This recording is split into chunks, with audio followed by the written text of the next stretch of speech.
No, you won't have. Gwen's hand strays to smooth his hair.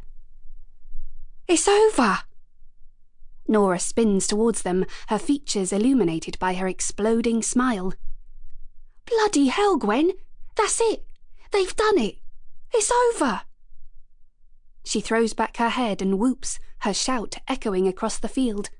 The crows erupt from the woods behind them, flapping skywards, past the ghostly half-moon that still graces the clear morning sky. Tommy boy, the war is over! Nora grabs Tom under his armpits.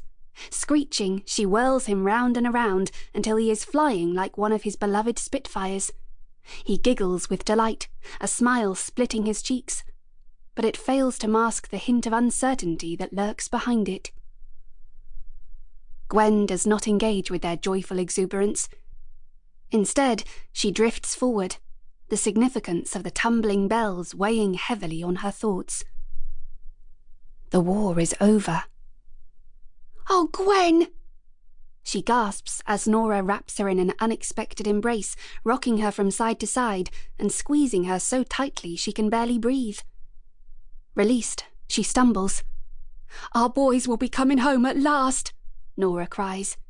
She whips back to Tom. Tom, your daddy is coming home! Tom jumps up and down, matching Nora's ecstatic cheers with his own, but Gwen can tell he doesn't fully understand. How can he? Nora is fueling his excitement for a man he has never met. A man who, for him, fails to exist beyond the grey and white photograph that sits on the mantelpiece at home. How can he possibly comprehend his father's return?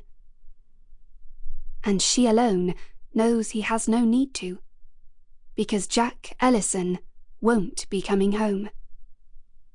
He promised her. He promised her faithfully he wouldn't. Chapter 2. Jack. June 1939. Jack! The sudden weight of a hand on his shoulder startles Jack awake. His eyes flare as he recoils from the touch, his arm rising defensively, his boots scrabbling against the rough boards beneath him. He flails like an upturned beetle struggling to right itself. Easy, lad, easy. You're all right now. You're safe. The familiar voice penetrates Jack's blind panic. The tightness in his chest eases, and the blood coursing through his veins slows to a placid flow as his ragged breaths taper. He blinks. Striations of sunlight score his vision like lines in an exercise book.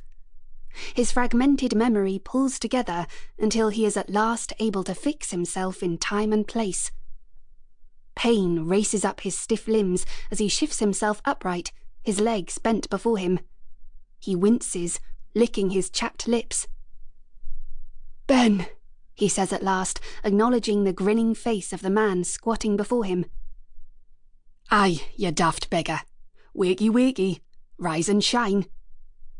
Jesus, but I hurt, he groans, stretching his cramped limbs. Aye, well, it can't be said that a coal wagon is the most deluxe of travelling compartments, but it is the most discreet. Ben bobs up to standing. His white collarless shirt is grubby and covered with smuts, while his trousers are as black as the coal he has spent the night shovelling into the train's furnace. And for that, I'm grateful, Jack says, taking the hand offered him. He winces again as he is hauled to his feet. He tightens his grip. For that, I will always be grateful. Ben's boyish grin fades. He nods, grave now. Jack releases him, and, keen to alleviate their solemnity, he runs his palm over his stubbled jaw. Do I look shite? Ben snorts. Jesus, man, you always look like shite.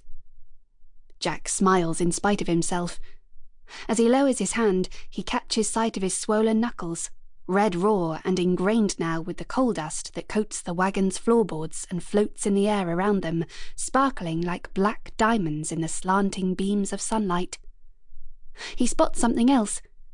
His stomach clenches at the sight of a rusty blemish. With